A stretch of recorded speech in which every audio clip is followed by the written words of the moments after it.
Assalamualaikum warahmatullahi taala wabarakatuh dan selamat pagi. Salam hari Jumaat.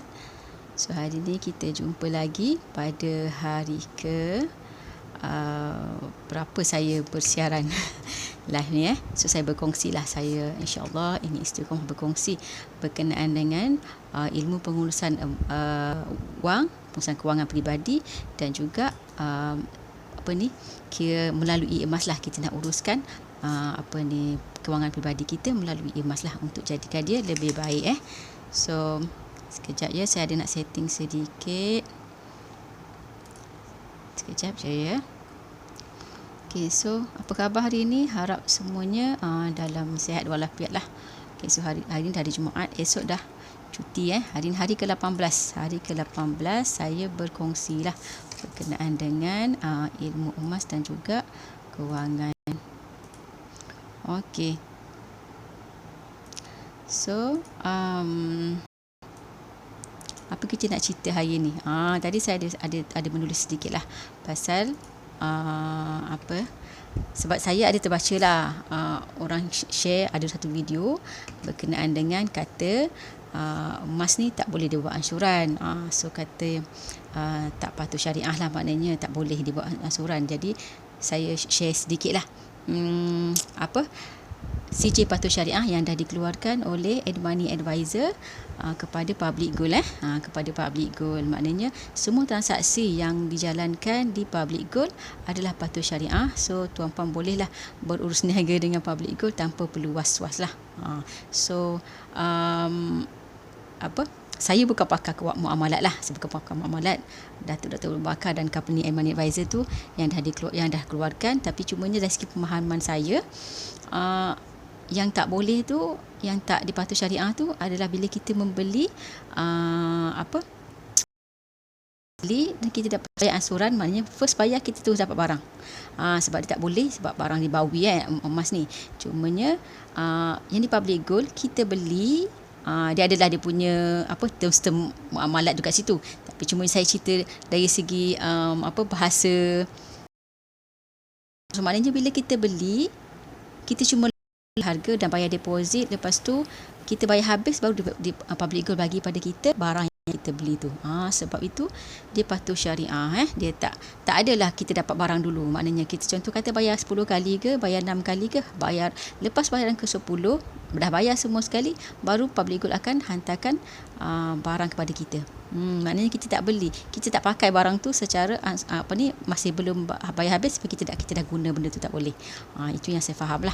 Tapi maknanya apa-apa hal pun apakah dah kan semua urus niaga adalah patuh syariah. Jadinya free of mind lah. Macam saya pun, saya tak faham pun sebelum ni, yang ni pun, tapi saya dah pakar dah sahkan siapa saya yang nak menyangkal CJ patuh syariah yang dikeluarkan kepada public gold kan. So daripada kita cari tempat yang memang tak ada langsung patuh syariah, dan kita kena buat kajian untuk menentukan sama ada kat situ ada patuh syariah atau tidak, kita sahkan patuh syariah. Senang. So kita pun tak perlulah nak ragu-ragu sama ada emas yang kita beli ni adalah patuh syariah ataupun tidak.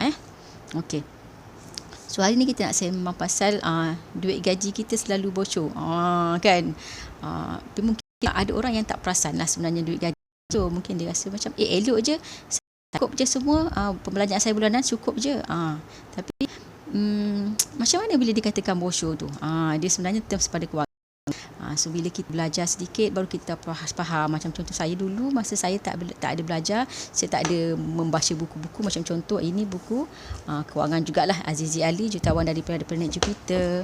Buku mentor saya Cik Ahmad Zulkifli, buku Zero Hutang, dan juga buku untuk pasal emas ni lah, untuk mana-mana saya nak membaikikan kewangan saya melalui emas ni, melalui buku Wang Emas Bertahan Ketika Gawat lah, Cik Muhammad Zulkifli Syafi'i. Ni mentor emas saya lah. So saya belajar banyak daripada dia lah, pasal kewangan, pasal kita punya kehidupan semua, banyak daripada dia. Memang dia dah kira orang yang sangat berjaya lah dalam hidup. Jadi sebenarnya dalam hidup ni, yang saya pun cakap sebelum ni lah kan, bila kita baca banyak-banyak buku, sebenarnya untuk berjaya ni senang je. Kita kena copy je. Kita cari master copy, maknanya kita cari seorang mentor yang kita boleh copy, then kita ikut saja dia. So kalau kita nak nak jadi seorang pekerja yang berjaya, maknanya kena ikutlah kita punya bos dekat office yang kita tahu dia berjaya. Semacam itulah. So saya nak berjaya dari segi pengurusan wang dan juga kira macam bisnes emas saya. So saya ikutlah mentor emas saya. Okay, macam tu. Dari segi perkawangan, macam contoh, saya juga ada buku tapi saya tak ada hari ni kat sini, buku forensik kewangan daripada Tuan Zaidi Ismail. Itu pun saya ada baca lah. Saya baca dan applykan daripada untuk saya nak manage hutang-hutang saya lah. Dia forensik kewangan. Tuan Zaidi Ismail ni jurutera forensik kewangan lah orang cakap. Dia memang kalau kita tanya dia, kita ada masalah kewangan, dia akan cakap lah, sebenarnya tak wujud masalah kewangan dalam dunia ni, dia adalah masalah emosi.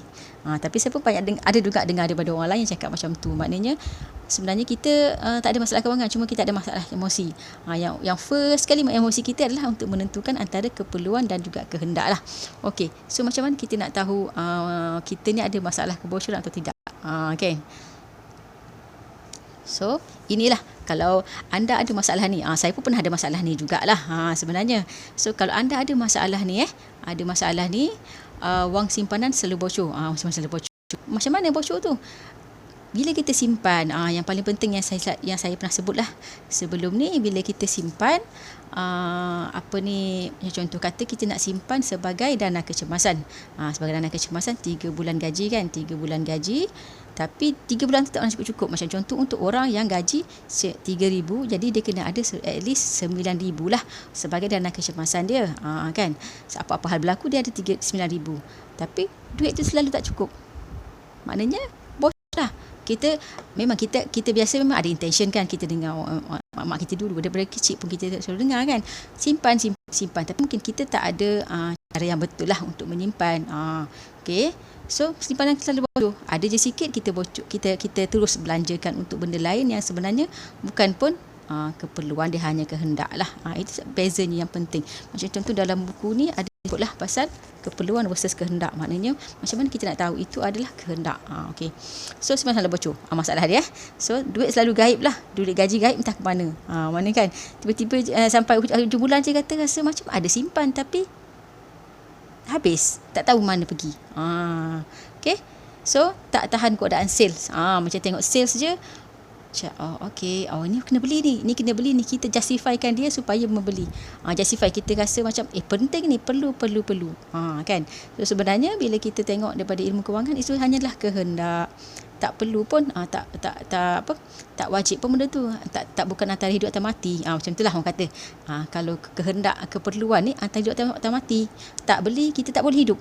Macam contoh beras. So kita kena beli beras. Tapi beras apa yang maknanya kalau contoh kata kita memang tak mampu, belilah beras yang paling murah yang boleh kita makan lah, macam teruk sangat kan. So macam maknanya yang kata sekarang yang 15% hancur tu kan, macam contoh macam tu, yang 10 kilo dalam RM25, kata yang itu je yang wajibnya.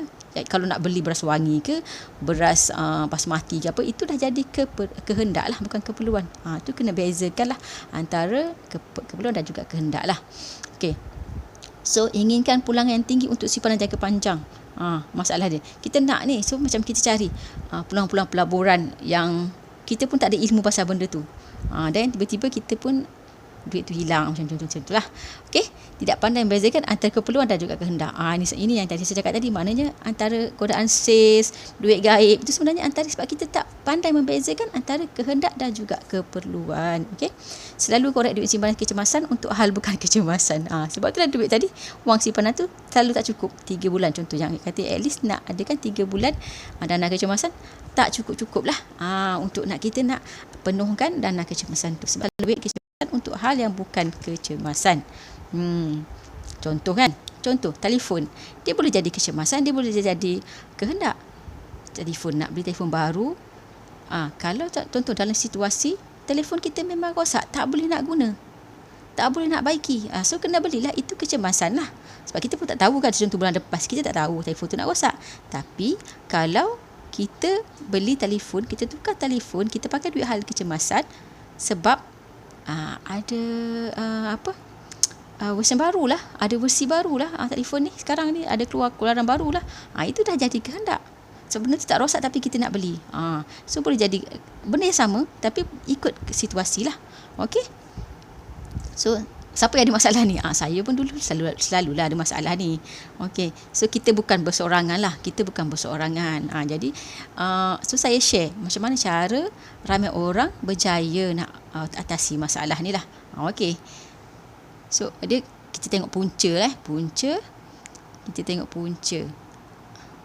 Okey. 3 punca bagaimana gaji tu bocor tadi kan. Berbelanja melebihi kemampuan. Maknanya kemampuan dia boleh jadi bocor juga. Maknanya macam contoh gaji kita 3,000 tapi kita tak buat budgeting untuk setiap bulan, kita boleh jadi terlebih kemampuan lah sebenarnya. Kan. Especially orang yang ada kad kredit, sebab dia boleh pakai dulu. Nanti kan kalau orang yang kira macam istiqomah untuk memperelokkan kewangan dia mungkin dia macam contoh saya lah, insya-Allah, alhamdulillah Allah bagi saya pakai kad kredit tapi saya memang bayar full setiap bulan. So saya kira macam monitor lah saya punya pemanjalaan, tak adalah benda yang tak penting saya beli. Benda yang tak penting saya beli dengan kad kredit sebab saya tahu saya tak mampu nanti. Jadinya sebabnya saya tak nak berbelanja melebihi kemampuan saya. Contoh gaji, contoh sekarang saya tak ada gaji kan. Maksud contoh saya 20 tahun saya kerja. Saya kerja 20 tahun dulu. 20 tahun dulu saya kerja, 19 tahun saya kerja sebagai penjawat awam dan 1 tahun saya kerja swasta lah. Okey. So 20 tahun saya kerja kira macam adalah masa yang first tu kan. Dia macam saya ni bukan orang senang. Saya bukan orang senang. Bila kerja dia shock culture semula-mula.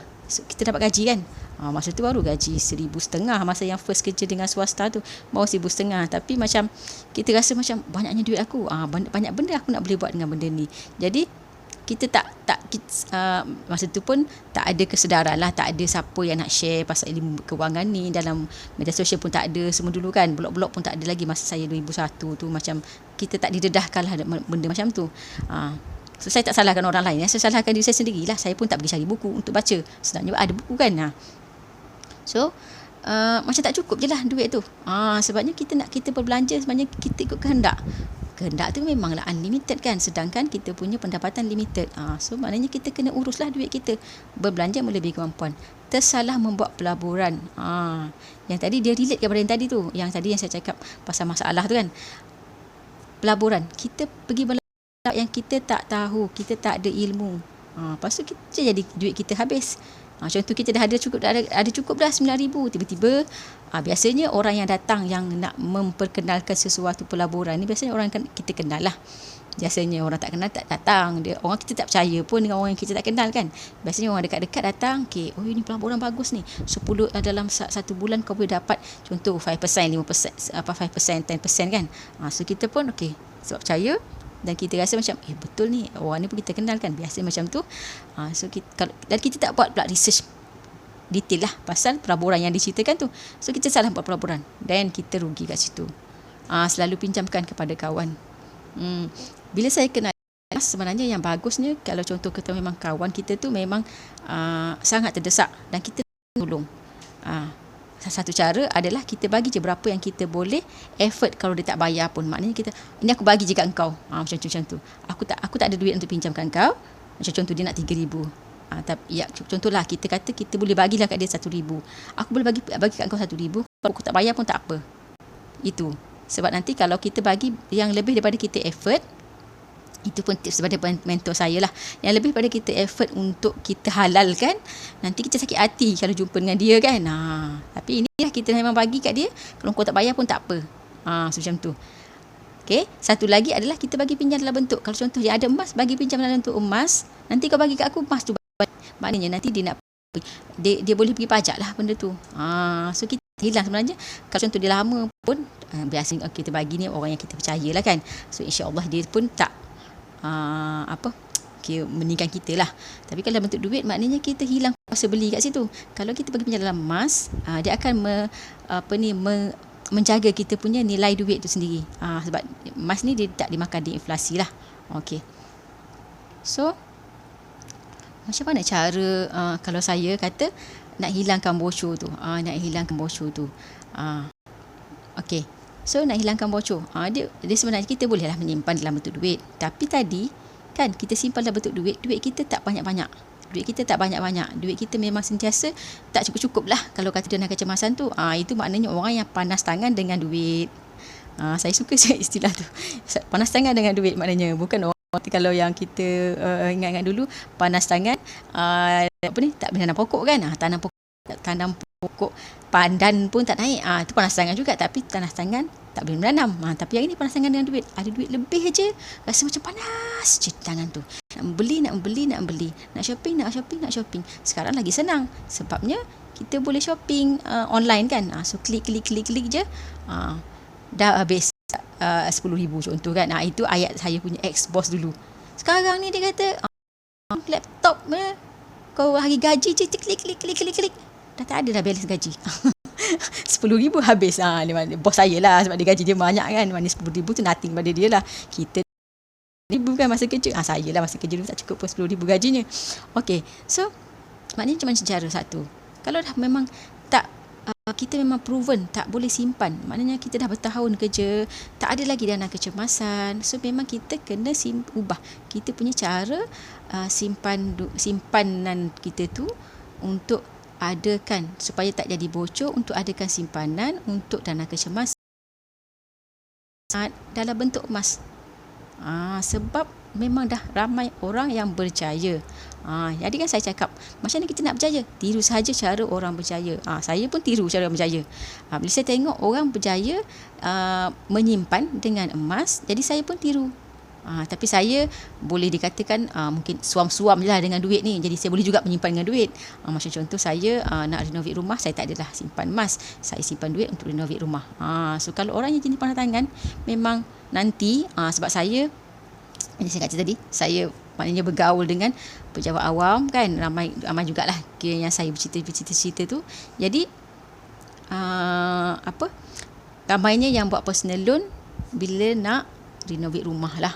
So bagi saya itu adalah satu perkara yang macam, dia bukan satu hutang yang baik lah. Sebab ia memberi pulangan pada kita sebab kita nak renovate rumah. Okay, so sepatutnya bila kita dah memang beli rumah, masa tu daripada awal memang kita dah kena menabung lah. Sebelum kita kena bayar kita punya loan rumah tu, dah kena menabung lah untuk nak pastikan at least basic perkara kan. Grill, nak pasang grill, lampu, kipas. Kalau tak nak innovate besar-besaran pun, besarkan dapur. Biasa kan sekarang kan rumah-rumah yang kita beli yang bukan yang rumah banglo yang kita design sendirilah. Biasanya kita belikan rumah teres ke, rumah semi-D ke kan. Dapurnya kecil kan. Dapurnya kecil lah. Macam saya lah, saya suka dapur besar sikit lah, untuk saya macam selesa untuk masak. So biasanya dapur kecil. So kita nak innovate dapur. Tapi kan maknanya kalau tak nak innovate pun, still kita kena perlukan duit untuk grill, lampu, kipas. Itu paling-paling basic lah kan. Nak masuk takkan tak ada lampu, kipas, tak ada grill, keselamatan pula. So memang kena ada. So at least kata contoh, grill pun saya buat rumah saya, grill dah 5-6 ribu. Campur lampu kipas semua, kalau nak cantik pula lampu kipas high end semua, dah habis 2-3 ribu. So dalam 10 ribu tu biasanya dah kena perlu untuk masuk rumah. Nak bayar deposit api air lagi semua kan, kata 10 ribu lah. So kalau kita tak bersedia untuk yang itu, kita yang panas tangan, maknanya duit kita misal tak cukup. So memang bila masuk rumah nak kena lagi buat loan peribadi. Sebab loan peribadi dengan orang government lagilah senang kan. Memang bank selalu je sukalah dengan orang-orang government ni. Sebab mana itu memang kira macam dia tak ada dikurang risiko lah di situ. Kan, sebab gaji kiranya bayar je setakat ni sampai sekarang kan. Gaji orang-orang government ni tak adalah kena potong ke apa ke kan. So sangat bahayalah sebenarnya bila kita buat loan-loan yang yang tak cantik tu. So yang tak cantik, lepas tu kita maknanya kita tak ada simpanan, even untuk dana kecemasan pun tak ada. Apa hal berlaku, kita tak ada dana kecemasan at least kan. Okay, so saya ni saya share lah. Siapa yang suka simpan emas tadi kan saya cakap kan, suka belanja, maknanya panas tangan, boros, suka belanja. Mereka yang simpan duit sikit-sikit, tetap sedikit. Lepas tu yang tak ada dana kecemasan. Maknanya memang ini grup saya buat lah. Bila saya cerita, maknanya ini memang relate kepada kita. Itu memang masalah kita. Masalah kita setiap hari. Kita Sebab kita yang manage duit kita, tak ada siapa orang lain yang akan manage duit kita, kan? Siapa yang manage duit kita, tak ada siapa yang nak simpankan duit kita.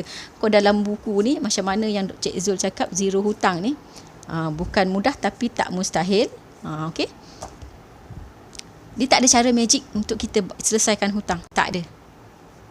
Pergilah AKPK ke, bank ke apa, kita yang kena bayar. Kita yang buat hutang, kita kena bayar. Restructure lah. Mungkin kata 1,000 jadi 500 sebulan. Restructure. So maknanya kita sendiri yang kena bayar. Maknanya kita yang kena manage duit kita sendiri.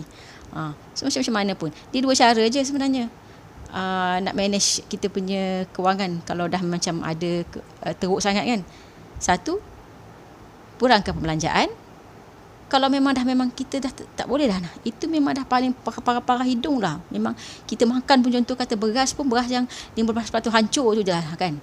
Beli ikan pun, ikan yang marhain lah. Tak pernah beli lah ikan, contoh kan, ikan tenggiri ke.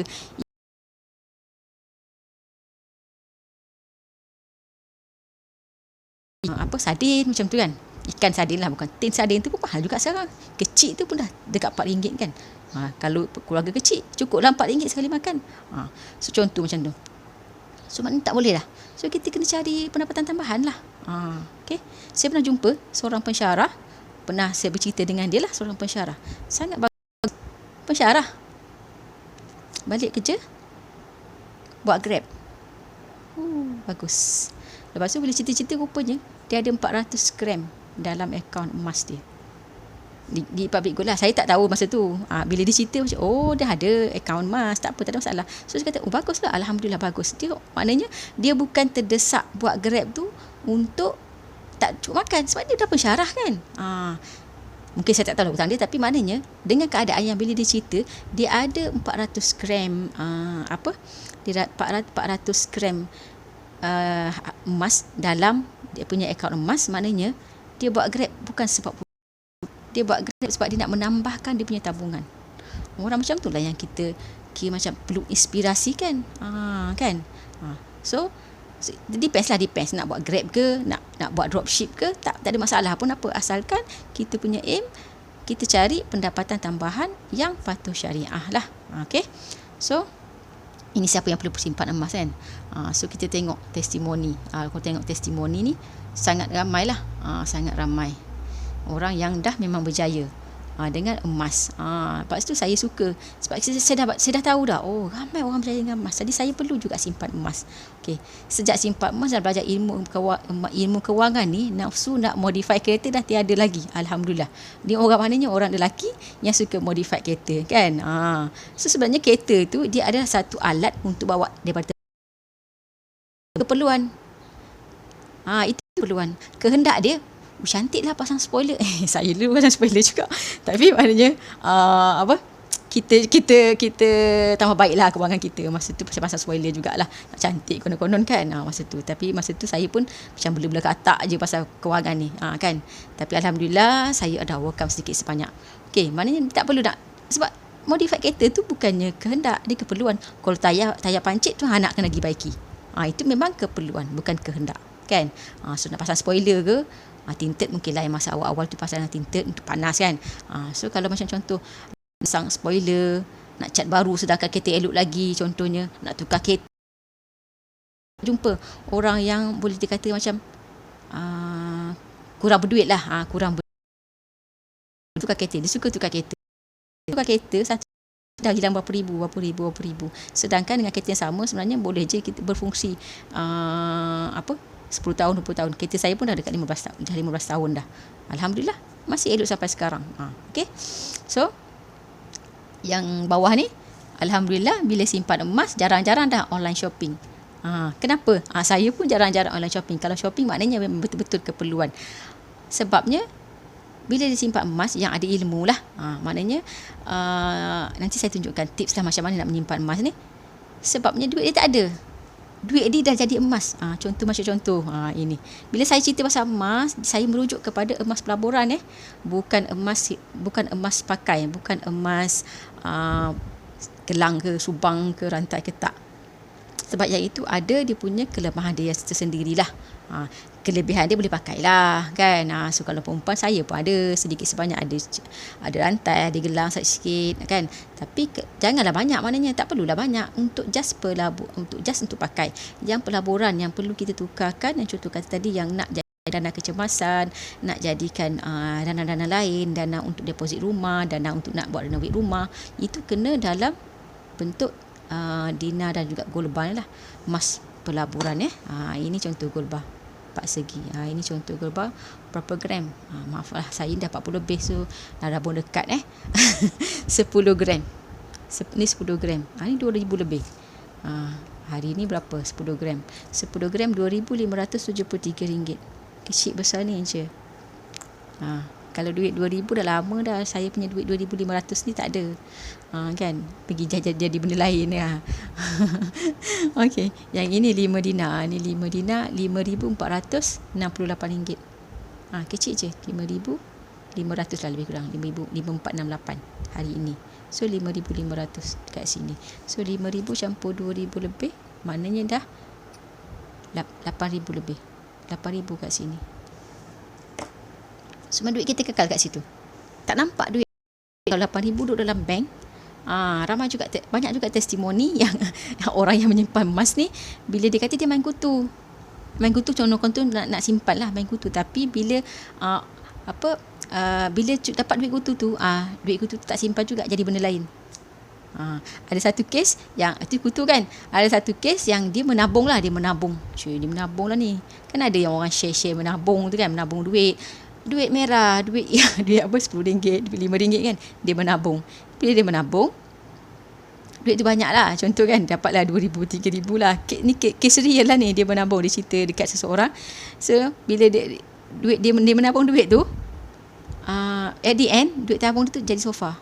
Sedangkan dia nak menabung untuk menyimpan, dia kata, tapi jadi sofa. Sebab dia nampak duit, dia tak terus tukarkan kepada dalam bentuk contoh yang ni, bentuk yang emas macam ni, yang mengekalkan kuasa beli dia dan mengekalkan juga emosi kita dari berbelanja. Jadi sofa benda tu. Dia tak sampai juga matlamat dia untuk menyimpan. Tak pastilah dia nak simpan untuk dana apa, tapi maknanya dia nak menyimpan, dia kata, tapi tak jadi simpan. Dia jadi sofa. So boleh simpan dalam bentuk duit dulu. Contoh kata, saya ni memang tak cukup duit, saya sebulan boleh cukup RM50 je. Dia kena cepat-cepat, maknanya RM50 kalau 2 bulan, dengan 4 pelik gold boleh simpan 100, paling murah 100 lah, paling rendah 100 boleh simpankan dalam akaun emas. Maknanya 2 bulan cukup 100, terus simpan. Jangan simpankan jadi 400 dulu. Saya nak cukup 400 dulu lah baru nak simpan. Takut nanti 400 tu syahid di tengah jalan lah, dia jumpa kedai lain sebelum dia tukarkan duit tu jadi emas. Okay, so ini satu testimoni lah. So kita kena belajar daripada orang yang dah berjaya. So macam mana orang berjaya tu kan. So yang Cik Hans Yatap ni, simpanan emas memang senang. Cik Hans Yatap ni kalau tak silap saya orang Brunei. Dia orang Brunei. So maknanya benda ni universal, di mana-mana aja seluruh dunia, maknanya sama kita punya emosi. Simpanan emas memang senang dilupakan, simpanan wang pula senang diingati buat belanja. Maknanya dulu dia bila ada wang dia belanja, bila ada emas ni dia boleh lupa. Saya pun tak ingat ni, bila tengok ni saya tak ingat pun duit saya ada RM5,500 dalam ni, sebab saya nampak emas je. Ini yang fizikal. Tapi sebenarnya kalau orang yang nyimpan, dia kena simpan fizikal. Simpan fizikal, baru dia rasa macam benda tu, dia semangat nak menyimpan lah. Kena ada sedikit. Contoh at least ada 10 gram. Ada 10 tangkap 10 gram, dia boleh rasa, ini emas aku. Ada penyimpan saya semalam, dia dah sampai dah. Dia punya simpanan pertama dia emas 1 dinar 4.25 gram. Then dia dah beli yang lain juga, dah habis juga bayar. So maknanya yang pertama hari tu dah bayar, dah dapat, dah sampai. Semalam dia tanya saya, saya tak ingat lah. Yelah, dia jarang-jarang kan buat proses tu. Saya tak ingat lah macam mana dah nak buat untuk public gold postkan dekat saya. Dia kata, saya kata, ini cara dia. Lepas tu saya kata, dia bayar dah, maknanya dia nak mohon untuk nak dapat nak postkan kan. So dia bayar. Dia kata, sudah itu dah emas yang kedua. Sedangkan sebelum ni dia susah nak menyimpan duit lah, dia cakap kat saya. Okay. So ramai orang berjaya. Yang tu tak adalah masuk dalam testimoni kat sini. Ini orang yang dah membagi testimoni lah. Yang itu memang penyimpan direct di bawah saya lah. Okey, yang Cik Raihan ni pula, walaupun syala-syala tapi emas tetap emas. Nilainya tak akan jatuh hanya kerana syala, kerana nilainya tetap pada berat emas tersebut. Macam contoh yang ini 21.25 gram. Kalau syala pun ini saya tak tahu kalau emas brand lain emas public gold, kalau syala ke Mac ke sikit, dia akan start beli sebab public keluaran dia lah. So dia sama sebenarnya. Macam contoh kata barang kemas pun, kalau tuan beli kedai A, pergi jual kedai A, dia lagi senang lah untuk dia terima sebab emas dia. Macam contoh public gold, dia memang janji kalau barang emas yang keluaran dia akan beli tanpa banyak soal lah. Okey, banyak lagi sebenarnya ni kalau nak share. Okey, yang ini alhamdulillah, tahniah pada yang cilik emas di usia muda. Pengalaman saya menjadi doktor. 3 tahun kerja tapi tiada simpanan. Orang kata doktor ni gaji mahal kan, orang kata lah. Saya pun tak tahu berapa gaji doktor. Okey, 3 tahun kerja tak ada simpanan. Maknanya dia simpan dalam duit lah ni. Cetek ilmu kewangan. So bila dia dah kenal emas ni, tahniah dia kata, sebab dia bila dia kenal emas, jadinya dia boleh menyimpan. Cik Mak Fadli ni pun salah seorang penyimpan emas yang lah sekarang. Okey,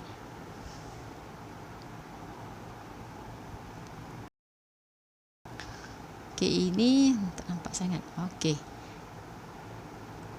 ini maknanya yang ni yang pertama tu Fadlah Yusof tu. Itu saya kata tadi, dia boleh mulakan pada 100, senang. Dan boleh juga kita nak bukakan terus untuk anak-anak lah. Anak-anak maknanya kita bukakan untuk setiap anak kita, dan benda tu boleh jadi dana pendidikan untuk dia orang nanti. Kalau ikutkan graf kenaikan harga emas, maknanya memang sangat berbaloi tuan-puan buat akaun emas sebagai dana kecemasan untuk setiap seorang anak tuan-puan lah. Contoh kata memang biasanya memang kita tak mampu lah kan. Contoh ada anak 5 orang, nak allocate RM500 setiap bulan untuk setiap orang 100 satu bulan. Tak apa. Akaun emas public gold ni dia tak ada komitmen. Cumanya kalau minima nak simpan 100. Kalau setiap kali nak menyimpan lah. Tapi dia tak ada wajib contoh 100 bulan, tak ada. Okey. Indah cakap pasal kenaikan harga emas, saya tunjuk pasal graf dia. Graf kenaikan harga emas ni. Graf kenaikan harga emas 20 tahun kat situ yang bawah ni. Dekat bawah ni 20 tahun. Kenaikan harga emas adalah dalam lebih kurang 600%. Peratusannya. So kalau tuan-puan, contoh anak yang baru lahir, sebab dia boleh register bila dah ada My Kids lah. Dah ada My Kids, dah boleh register. Contoh kata 18 tahun kan, biasa 18 tahun lah nak masuk universiti. Dah masuk 18 tahun, bila nyimpan, tengokkan graf dia naik aja kan. Mana ada dalam masa yang panjang dia turun. So 18 tahun memang akan ada kenaikan lah. Contoh kalau history macam ni 600%. Kalau contoh duit 100 hari ni 600%, dia pun 6,000. Kalau contoh 100 lah. Tapi disiplin simpanan ni apa-apa pun kena konsisten lah. Kena ada simpanan. Maksudnya contoh kata saya mampu 2 bulan sekali, so 2 bulan sekali lah simpan 100. Maknanya setahun dapat 600. Macam tu. So kena konsisten. Kalau tak konsisten, setahun 18 tahun contoh buka akaun anak tahun ni, masa anak baru lahir buat masuk 100, 18 tahun nak tengok. Mungkin 100 tu kalau nak kenaikan dia 600%, maknanya dia 6,000 je lah. Macam 6,000 kalau nak buat untuk dana pendidikan, tak tahulah 18 tahun nanti tu cukup tak untuk bayar deposit. Orang kata yuran pendaftaran pun tak tahulah cukup ke tidak lah kan, sebab inflasi kan. So maknanya benda tu kena konsisten dan istiqamah sepanjang jalan tu. Dia ada proses lah untuk menyimpan tu. Okey. So itu testimoni. So kalau kata yang tuan-puan kata duit mana sebenarnya yang nak simpan, nak tukarkan pada emas ni, duit mana? So duit lebihan minima 100 lah. Yang saya cakap sebab dia beri minima. Duit lebihan minima 100. 100 nak masuk 100 duit lebihan. So kalau kata memang tak, yang tuan-puan kata memang tak ada, so tak ada. Biasa memang orang cakap macam tu. Tapi sebab tu yang saya kata tadi, duit kita yang uruskan, kewangan kita yang uruskan. Maksudnya Kalau kita tak terdesak lagi selama ni, maknanya gaji kita tak dikurangkan, kita boleh hidup dengan seperti biasa. Sebenarnya ada ruang-ruang dalam kita punya perbelanjaan untuk dikurangkan. Even 100 lah, minimal 100 memang boleh. Cuma cari sahaja. Dia memang, yang saya cakap tadi lah, rules kewangan ni, untuk tambah baik kewangan, dia dua je. Satu, kurangkan perbelanjaan. Dua, tambahkan pendapatan. Maknanya kena cari ilmu lah untuk nak manage duit tu kan. Tapi bila tak ada duit, maknanya kita kena, satu, kalau boleh kurangkan perbelanjaan, kalau tak boleh kena tambah pendapatan lah. Kalau tidak, kalau dua-dua boleh, maknanya lagi bagus. Kurang, macam contoh kurang 100 kita belanja, tapi kita tambah lagi 100, maknanya 200 kita dapat bulan tu, lebih daripada biasa. So effort kita untuk cari benda tu supaya duit kita, pengurusan kewangan kita lagi baik lah. Lepas tu yang kedua ni, ini tidak terpakai lah untuk orang yang panas tangan. Maknanya kalau duit yang tak digunakan dalam masa setahun ke atas pun bolehlah ditukarkan. Sebabnya kalau maksud yang kurang daripada setahun pun, kita kata untuk dana kecemasan, kita tak tahu kadang satu nak guna 3 bulan ke 4 bulan kan. Tapi at least kalau kita simpan dalam emas, duit tu kekal. Kalau kita simpan dalam duit 100 6 bulan tu, tak mungkin jadi 600, mungkin berkurang, mungkin tak ada kan. So better lah daripada tak langsung kita tinggalkan dalam bentuk emas. Walaupun mungkin masa tu harga tak naik lagi, tapi sesuatu dijual. Kalau contoh memang kita tak boleh nak pakai, kita tak boleh nak tebus balik. Kalau kita boleh tebus, maknanya kita pergi pajak lah, pergi arah nukan dia bukan duit orang luar. Jangan guna duit orang luar lah, orang lain tak boleh lah. Kita nak pakai duit kita ke, tak boleh. Okay, sebab tu duit orang kan, bukan duit pinjaman. Jangan buat loan. Sebabnya benda ni tak dari segi kenaikannya masa dekat tak pasti. So kalau kita buat loan, dia punya kadar interest loan tu mungkin tak berbaloi pun untuk kita punya kadar yang akan naik nanti. So memang lah. Okay, boleh duit pasangan lah, maksudnya duit pasangan kita. So kita bersetuju untuk menyimpan emas kan, boleh lah. Okay, sekejap ya. Okay, so macam mana cara nak mula? Sorry, saya nak tunjuk satu lagi yang ni. Okay, tips untuk bermula. Macam mana cara nak mula? Yang cakap kan, orang nak simpan emas ni, orang kaya je, saya ni tak ada duit. So mulakan dulu simpanan emas walaupun 100 ataupun 1 gram. Kalau contoh hari ini RM258 1 gram. So boleh mula. Kalau ada 258, boleh mula je 1 gram, simpan. Lepas tu bulan depan simpan lagi. Alhamdulillah. Sorry. So kalau tak ada juga, boleh simpan 100, tak ada masalah. Asalkan kita ada simpanan. Okay. First layer, saya suka tekankan lah. First layer kita punya pengurusan kewangan adalah adakan dana kecemasan.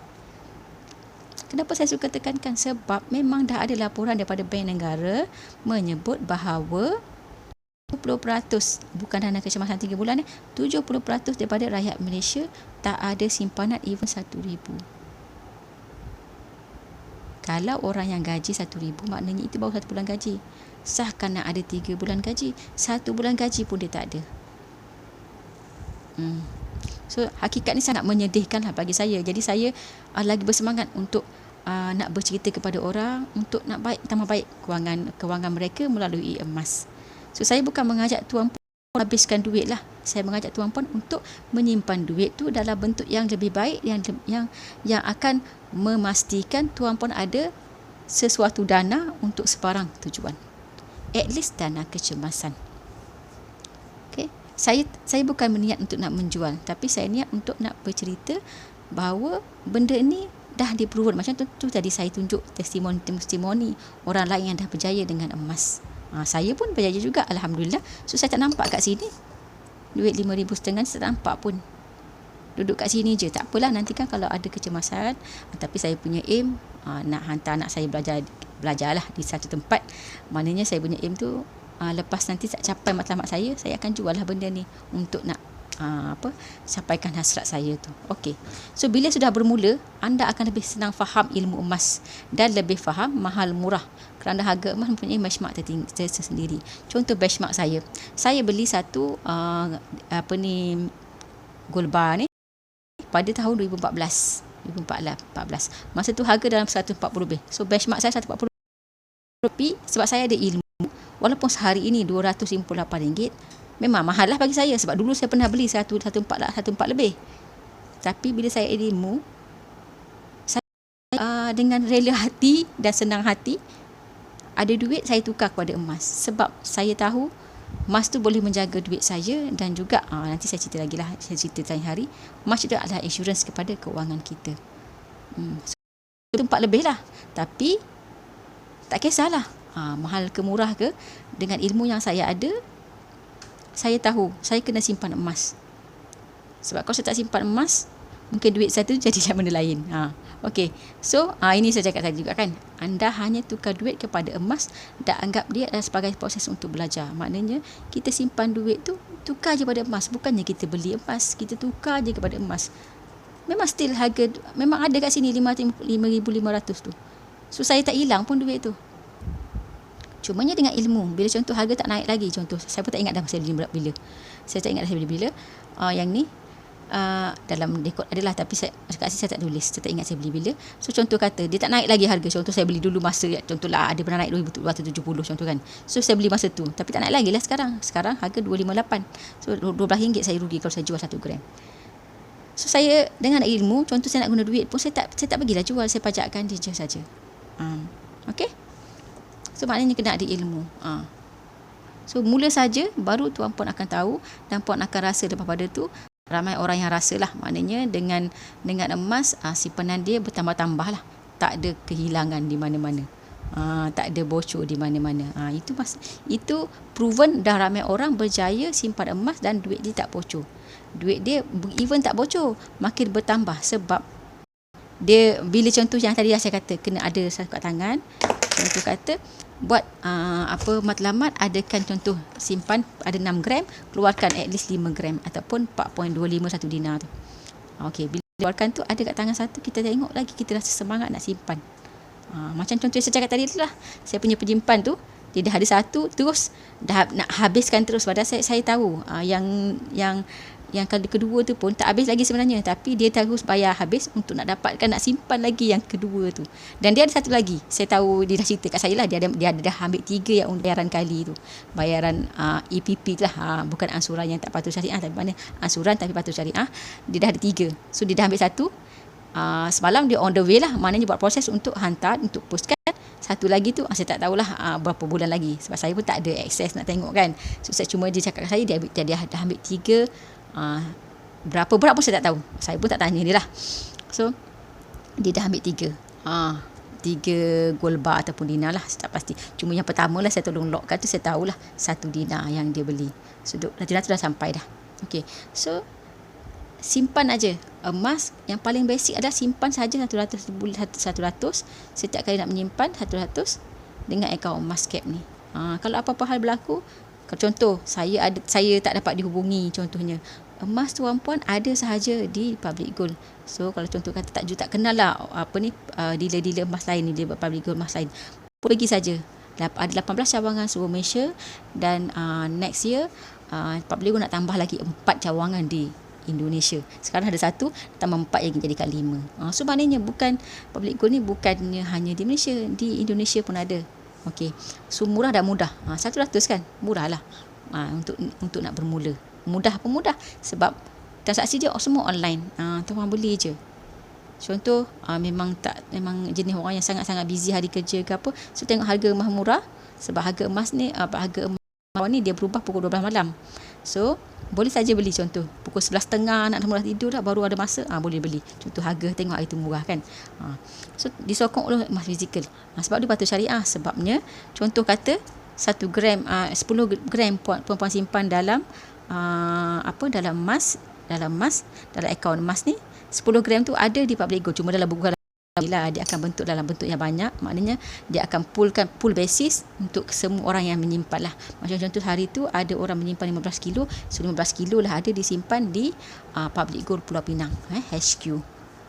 Okay. So lagi satu yang ni maknanya gap junior ni account untuk anak, yang saya kata tadi. Selepas dia ada My Kids saja dah boleh mula simpan untuk dia lah. Biasanya kan bila kita especially kalau anak sulung lah, banyak lah dapat duit kan, so simpan je dalam ni, so tak ada masalah. Sepatutnya memang kita menyimpan lah, kita menyimpan. Sepatutnya kita carilah tempat-tempat yang memang kita tahu proven track recordnya adalah dia punya pulangan tu sangat bagus lah. So suka saya nak cerita balik. Tuan Azizi Ali cakap, Tuan Azizi Ali ni pakar kewangan Malaysia, tersohor lah. Yang inilah yang saya cakap tadi, buku dia ni, Tuan Azizi Ali ni. Tuan Azizi Ali ni Tuan Azizi Ali ni, Tuan Azizi Ali. So cakap kalau pelaburan tu memberikan 10% tahun secara konsisten, pelaburan tu sangat-sangat bagus lah. Itu yang dia sekarang sampai dia macam buat pantun lah. Dulu beli ubi, sekarang beli beras. Dulu beli ESB, sekarang beli emas. Sebabnya 20 tahun ke belakang ni memang 20 tahun ke belakang ni sangat konsisten.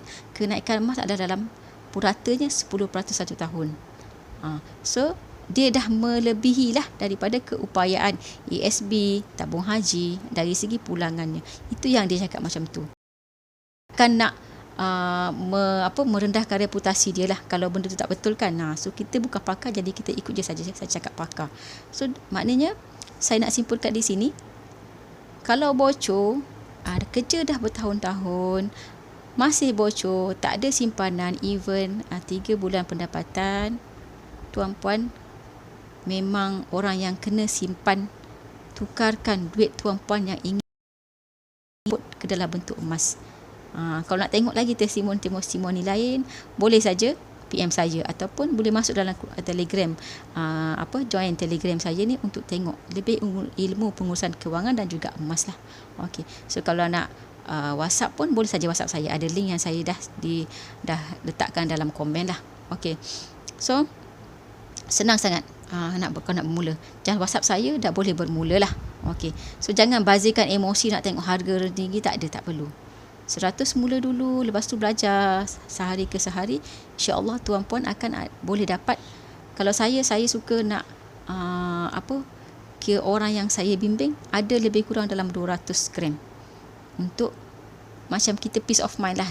Apa-apa berlaku pun kita ada dana yang cukup untuk nak menghadapi keadaan tersebut. Okay. So itu saja daripada saya. Kalau anda rasa perkongsian saya ni ada manfaatnya, bolehlah di-sharekan kepada orang lain, untuk orang lain dapat manfaat yang sama dan anda pun dapat pahala daripada link anda tersebut, sharing post saya ini. Okay. So assalamualaikum warahmatullahi taala wabarakatuh.